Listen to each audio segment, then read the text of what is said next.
There was one story where Michelangelo fights Splinter, and it's so good because Splinter runs the Foot Clan. They had defeated the Shredder, and the Foot now are Splinter controls. He's the leader of the Foot, and Really?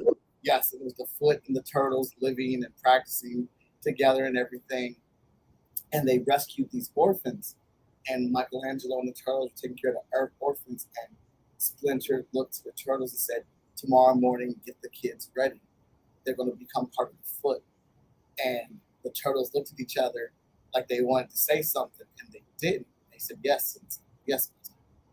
And Michelangelo got up and said, "Nah, that's enough. I ain't say nothing about the Foot. I ain't say nothing about this, that. But you ain't putting these kids in the Foot." And Splinter looked at him and was like, you're going to do what I say because I'm your father and I am your sensei. And that is the way it's going to be where I grow." And Mike took out his nunchucks and said, "No, it's not."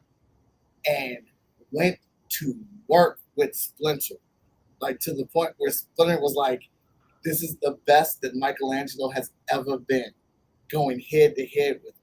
And it's so crazy because it's the fact that Michelangelo is the one that stood up to Splinter, not Raphael, not Leo. It was Mikey, and he wasn't cracking no jokes. There was no laughter on his face. Your boy was serious all the way through, and like giving Splinter problems with them nunchucks. Like, dude, and I was like, "Oh my god, this is what we like. This is dope." Where can I read this?